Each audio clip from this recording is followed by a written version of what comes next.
Very very very good morning, good evening everyone. जब भी आप ये वीडियो देख रहे हैं, सीएमए फाइनल के एग्जाम दस्तक दे रहे हैं एंड ग्रुप 2 का एक पेपर जो सारे ही बच्चों को बहुत मुश्किल क्रिएट करता है, the paper of corporate financial reporting. Exam में ये पेपर बच्चों लोगों के लिए कभी कभी नाइटमेयर बन जाता है because of the length of the paper the institute sets, and जिसके कारण ये बहुत इंपॉर्टेंट है कि आप समझें कि आपका पेपर पैटर्न क्या रहता है एंड किस तरीके से आपको पेपर अटेम्प्ट करना चाहिए सीएफआर का, so that you can number one maximise the marks attempted. जितने मार्क्स आप ज्यादा अटेम्प्ट करोगे that would be better, and number two score more and more marks. एक प्रॉब्लम जो इस पेपर के साथ है सीएमए फाइनल लेवल पे, वो है issues of subjectivity involved in solving some questions like valuation of goodwill, valuation of shares, business combination के कुछ क्वेश्चन जहां बहुत बार इंस्टीट्यूट ने बोला कुछ और है करने के लिए बट इंस्टीट्यूट आंसर किसी और पैटर्न से देता है, जिसके कारण बहुत बार बच्चों को रियल में इश्यूज होते हैं कि सर हम ये क्वेश्चन सॉल्व कैसे करें, हमारा आंसर इंस्टीट्यूट के सजेस्टेड आंसर से मैच नहीं कर रहा और इंस्टीट्यूट सजेस्टेड आंसर पूरा देता नहीं है। तो उन सब चीजों को मद्देनजर रखते हुए किस तरीके से पेपर अटेम्प्ट करना चाहिए so that you can maximise the number of marks attempted and also maximise the number of marks you can score, इसके लिए मैं ये वीडियो बना रहा हूं। आप ये वीडियो 1.5 की स्पीड पे देख सकते हो क्योंकि टाइम आपके पास कम है। अगर आपको खुद को वीडियो अच्छा लगे तो जो भी सीएमए फाइनल आपके फ्रेंड्स हैं आप उनको जरूर शेयर करें, ये वीडियो उनको भी हेल्प करेगा उनके सीएफआर के पेपर को अच्छे से क्रैक करने में। सबसे पहले मैं शुरू करूंगा पेपर पैटर्न। सेक्शन ए जो आपका आएगा पेपर में वो रहेगा multiple choice question, 15 question of 2 marks, 30 marks total. ये जो क्वेश्चन होता है, ये जो सेक्शन होता है, यही काफी भारी होता है बच्चे लोगों के लिए, क्योंकि यहां पर इंस्टीट्यूट जिस टाइप के क्वेश्चन सेट करता है उनमें बहुत टाइम लग जाता है बच्चों को सॉल्व करने के लिए। एंड बच्चों की ये क्वेरी मैंने बहुत बार आंसर की है कि सर हम लोगों को क्या पूरा आंसर लिख के दिखाना पड़ेगा या सीधा हम लिखे ए ये है, बी ये है, सी ये है, आंसर ऐसे लिख दे, यानी सीधा ऑप्शन बताए क्या करेक्ट है या इसको सॉल्व भी करना पड़ेगा। माई आंसर इज ऑलवेज, अगर आपको लगता है सॉल्व हो सकता है इन लेस टाइम, आपको लगता है थोड़ा सा लिखने से काम हो जाएगा, वो आंसर जस्टिफाई कर सकते हो तो लिखो। अगर आपको लगता है सर ये पूरा सॉल्व करना पड़ेगा, it will take a lot of time, आपने कैलकुलेटर पे करके उसको निकाला और आपको लगता है लिखने में प्रेजेंटेशन में टाइम ज्यादा लगेगा, डोंट राइट, सीधा आंसर लिख के आ जाइए। क्योंकि कहीं भी इंस्टीट्यूट के पेपर में ये नहीं लिखा हुआ है, मैं अगर आपको पेपर दिखाऊं कहीं पे भी ये नहीं लिखा हुआ है कि आपको सॉल्व करना पड़ेगा, सिर्फ आपसे मांगा है चूज द करेक्ट ऑप्शन। तो ऐसा तो रिक्वायरमेंट नहीं है कि आपको ये करना पड़ेगा, आपको लगे अगर फटाफट हो सकता है तो कर दो, नहीं हो सकता है तो आप सिर्फ अपना ऑप्शन सही से लिख के आओ। एमसीक्यूज को इजी बनाने के लिए मैंने इस टर्म में अराउंड एमसीक्यूज के सेशंस लिए थे, 3 सेशन शायद मैंने लिए थे, 150 क्वेश्चंस मैंने सॉल्व कराए थे जिसमें आपके पास पेपर्स भी कवर्ड थे और एमटीपीज भी कवर्ड थी। अगर वो सेशन आप देख सकते हो तो जरूर देखना, that session will help you a lot. अगर आपका सिर्फ ग्रुप 2 ही एग्जाम और एक दिन आपको बीच में छुट्टी मिला है, एमसीक्यू सिर्फ वो मेरे सेशन से आप प्रैक्टिस कर लो, मेरे को लगता है 15 में से 10 से 12 क्वेश्चन आपको सिमिलर दिखाई देंगे और फटाफट आप उसको क्वेश्चन को सॉल्व कर पाएंगे।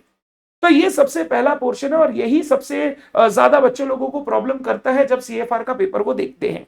Section B 70 marks subjective part, 14 question, 14 mark के एक एक क्वेश्चन होंगे, टोटल 7 क्वेश्चन दिए जाएंगे, आपको कोई भी 5 क्वेश्चन आंसर करने हैं, कोई भी 5, यानी आपके पास चॉइस है, आप 2 3 4 5 6 7 8 में कोई भी 5 करो, 2 3 4 5 6 कर लो, 2 3 4 5 7 कर लो, 2 3 4 6 7 कर लो, जो करना है वो आप कर सकते हो, कोई भी 5 क्वेश्चन आपको अटेम्प्ट करने हैं।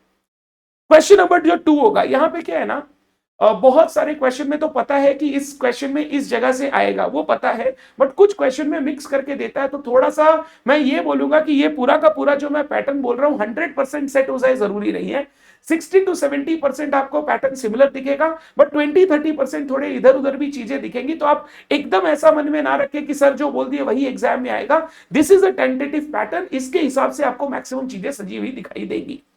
क्वेश्चन नंबर 2 आएगा पूरा का पूरा इंडेस, ये श्योर है।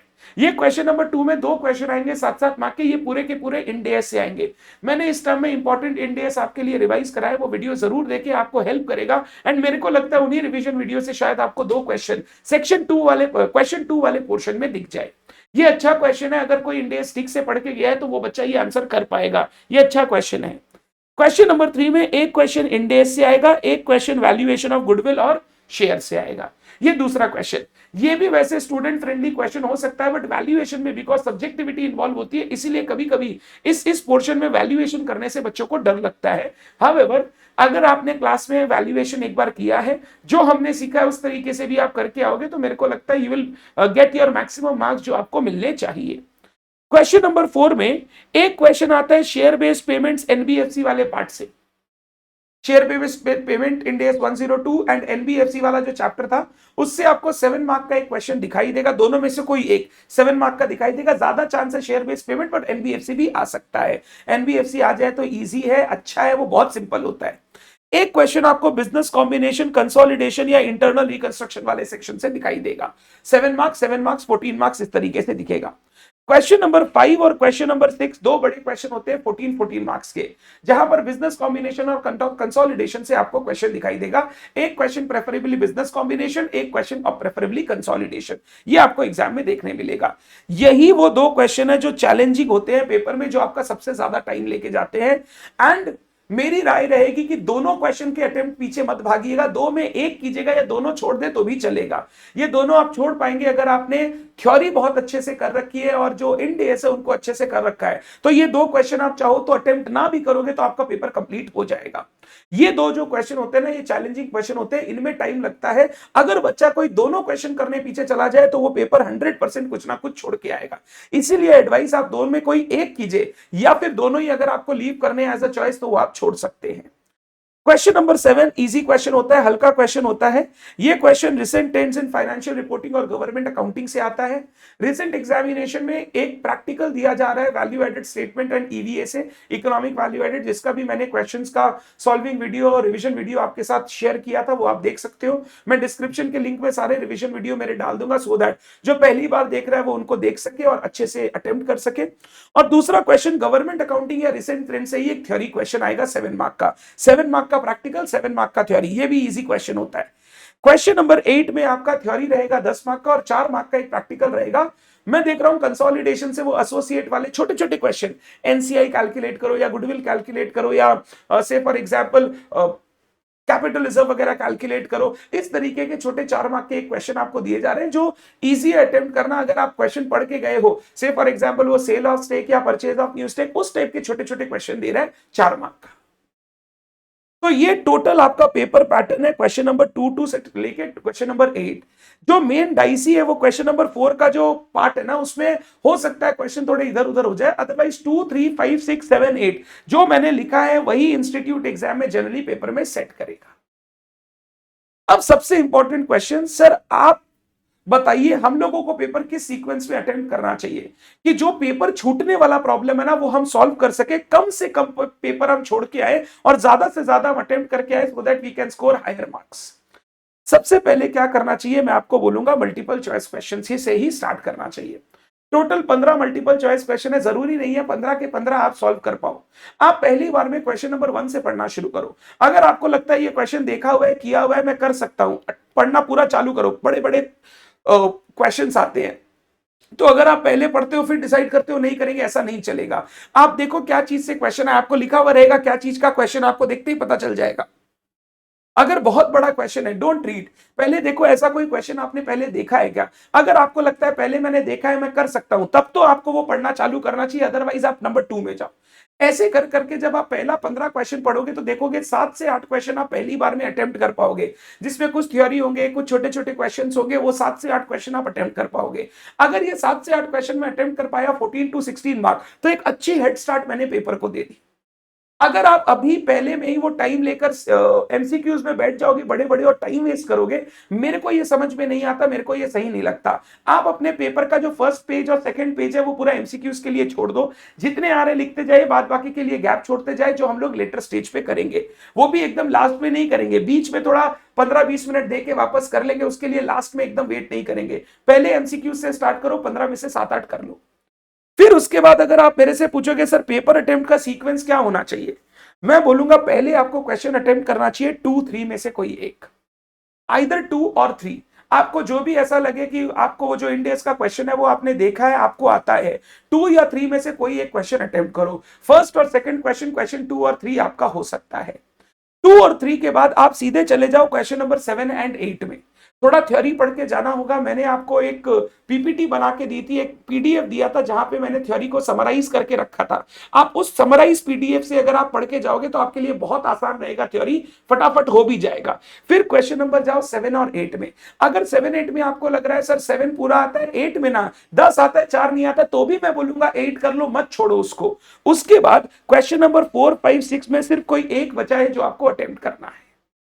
सर अगर मैं इंडियस अच्छे से नहीं करके जा रहा हूं तो देन इन दैट केस सबसे पहले आपको क्वेश्चन नंबर 4 अटेम्प्ट करना चाहिए। 4 के बाद आप चले जाओ 7 8 में। 7 8 के बाद आप क्वेश्चन 2 या 3 देखो। 2 में तो पूरा इंडियस है, 3 देखो, 3 में वैल्यूएशन और इंडियस जो दिया उसमें आप कितना कर पाओगे। Thereafter go to at the end 4 और 5।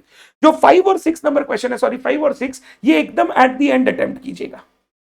इनको पहले लेके मत बैठिएगा। अगर इन दोनों में कोई भी एक आपको करना है एकदम लास्ट में कीजिएगा, बीच में लेके मत बैठिएगा, क्योंकि इनमें टाइम बहुत लगेगा, सोल्यूशन करने में बहुत सारे वर्किंग नोट्स लगते हैं। लास्ट में जब रहता है ना तो हमारी स्पीड एकदम चरम सीमा पे रहती है, हम फटाफट लिख देते हैं। बीच में या पहले इनको पहले लेके मत बैठिएगा। तो अगर मैं एक बच्चा हूं जो सीएफआर का पेपर दे रहा हूं, मैं सबसे पहले क्वेश्चन 2 और 3 करूंगा। 2 और 3 में अगर मेरे को लगता है फेयरली मेरे को आता है, मैंने क्वेश्चन देखे, मैं अटेम्प्ट कर सकता हूं, 2 करूंगा, 3 करूंगा। उसके बाद मैं जाऊंगा 7 और 8 में, फिर 4 5 6 में कोई भी एक अटेम्प्ट करूंगा। अगर आपका इंडियस पार्ट थोड़ा वीक है तो 2 और 3 की जगह आप 4 ले ले, 4 के बाद 7 8 करें, एंड देन जो भी आपके पास 4 क्वेश्चन है उसमें कोई भी 2 आपको करने हैं। मैं बोलूंगा 5 और 6 में एक ही अटेम्प्ट कीजिएगा, दोनों अटेम्प्ट करने के पीछे मत भागिएगा, it will take your lot of time. तो 5 और 6 में एक ही कीजिएगा, वो भी एट दी एंड। 5 6 को अटेम्प्ट करने से पहले जो बचे हुए मल्टीपल चॉइस क्वेश्चन है वो आपको करने हैं। यानी बचे हुए मल्टीपल चॉइस क्वेश्चन आपको 3 क्वेश्चन सॉल्व करने के बाद करने हैं।